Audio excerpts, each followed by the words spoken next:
Usually starts quietly. Maybe I'm overreacting. Maybe I'm too sensitive. Maybe I misunderstood. So you replay the conversation. You soften your tone. You try harder to explain yourself calmly. But the harder you try to stay reasonable, the more the ground seems to shift. Details get denied, words get reframed, your reactions get highlighted. Not what actually happened, but how you responded to what happened. And then one day you hear yourself thinking something you never thought you'd think. What if I'm the unstable one? What if I'm the narcissist? What if I've been the problem all along? That kind of doubt doesn't appear out of nowhere. It's built. And once it's built, it can make you question your own mind. And before you assume I'm only talking about intimate relationships, I'm not. Gaslighting just doesn't happen one-to-one. It happens in families, in institutions, churches, corporations, governments, in the media. It can happen anywhere power and narrative come together. When obvious things are denied long enough, when reality is reframed loudly enough, when you're told, that's not happening, while you're actually watching it happen, your nervous system doesn't categorize that as just politics. It categorizes it as instability. Reality has a pull, like magnetic north. No matter where you are on the planet, a compass will orient itself towards that magnetic field at the North Pole. It doesn't matter whether you're in a city, a forest, on a deserted island, or standing on a cliff in the Alps. That needle doesn't debate, it doesn't argue, it simply responds to what is true. That pull is constant. You have something like that within you, an inner true north, your knowing, your perception, your authentic self, that part of you that quietly registers, that's not right, that felt off, or yeah, that is actually true. Now imagine someone takes a magnet and places it next to the compass, or worse, waves it around just close enough to make the needle spin. The compass isn't broken, but it stops pointing cleanly towards north. It starts pointing toward whatever force is closest. Gaslighting works like that. Instead of pointing towards what's real, you start orienting towards whatever keeps the peace, avoids the argument, prevents escalation, or protects you from being told you're crazy. And after a while, you forget there's a magnet involved. You assume you've lost your sense of direction. But magnetic north never moved, and neither did your inner knowing. Gaslighting usually isn't one dramatic lie. It's a persistent pattern that creeps in. It's erosion. At first, it's the steady drip, drip, drip of contradiction. That didn't happen. You're remembering that wrong. You're too sensitive. I never said that. You always do this. And when that drip comes from someone or something bigger than you, louder than you, with more power than you, it can feel impossible to argue with. So instead, you end up arguing with yourself.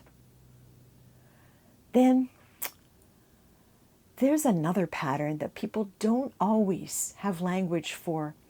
That's the pattern where somebody nudges, denies, nudges again, denies again, and then nudges again and waits.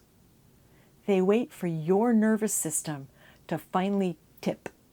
And when you react, because you're human, Your reaction becomes the headline.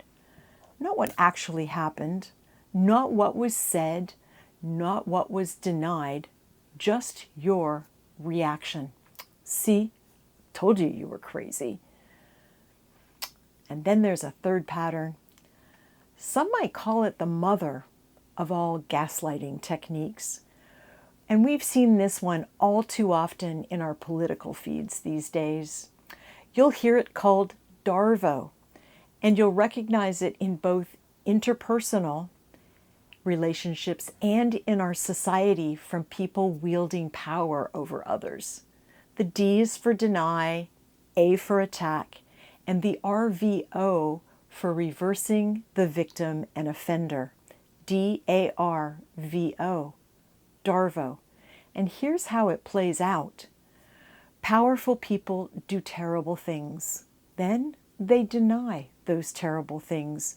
Then they turn the tables and attack their accusers, all while claiming that they are, in fact, the real victim of the terrible things that they perpetrated.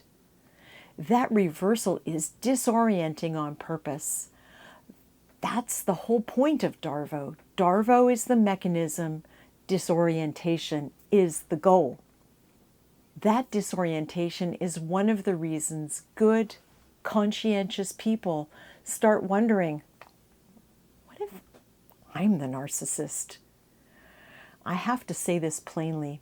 If you are genuinely asking yourself or someone else, what if I'm the narcissist?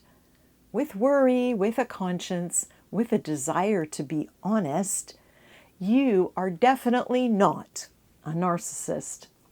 That kind of self-inquiry is never part of a narcissist's programming. They just aren't wired that way. In my experience, that question is much more often a sign that your own self-trust has been messed with, like that magnet messing with the compass. I have a compass tattooed on my arm for a reason. Not because I've always known exactly where I'm going, because I certainly haven't, but because I know what it feels like when your direction is challenged personally and culturally, and you have to decide whether to trust your own true north.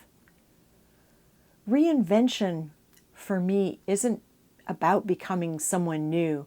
It's about standing wherever I am and choosing to point my life back towards what I know is true. Not louder, not shinier, just aligned. And here's why that matters. We can't expect to reinvent our lives using a compass that we can't trust. Reinvention isn't a glossy glow-up makeover. It's orientation. It's being able to say quietly in your own body, I know what I know, I saw what I saw, I felt what I felt, and I'm allowed to use my own perception as data. When that baseline gets eroded, identity gets wobbly, not because you're unstable, but because the ground you're standing on was made to be unstable. So what do you do with this without turning it into a homework assignment? Here are a few small options. Take what helps, leave what doesn't. First, notice the speed of your self-blame. If your mind immediately goes to, it's me, just take note of that. 2, pause before making the apology. Not forever, just long enough to ask, am I actually in the wrong? Or am I trying to stabilize the room? And 3, if you can, write down what happened for yourself before asking someone else what they think happened. Not to build a case, but to rebuild a bridge between your own knowing and your own true north. Remember that when the magnet is moved away, the compass needle steadies. It might wobble a little at first, but it will steady, and it will eventually point back towards your own true north. And you know, I have to admit that my Ralph has never once wondered if he's a narcissist. He just assumes he's correct about essentially everything, especially the location of where I've hidden the snacks. As he looks lovingly at the freezer door with a little bit of drool dripping down his beard, there's something to learn from that kind of uncomplicated certainty. Not the entitlement part, but the anchored part, the grounded part. Humans can be trained out of self-trust through gaslighting, but that means we can also train our way back. One quiet, north-pointing moment at a time. So if these questions have been haunting you, maybe I'm overreacting? Maybe I imagined it. What if I'm the problem? Please hear me. Doubt can be built, which means it can be unbuilt, not through force, but through clarity, through alignment, through the slow, steady act of trusting your own true north again. And if something in this resonates, you're welcome to walk alongside us through our reinvention journey, and maybe in the process, you'll discover where your compass is pointing. We're not burning down our lives. We're finding our true north. It just happens to have a baguette, a little cheese, and maybe a really good glass of red wine thrown in for good measure. So follow along. Check out our other content. Share with us where you've found your true north has been messed with in the comments, if you feel that's a comfortable thing to do. And let me just say, à la prochaine fois, mes amis.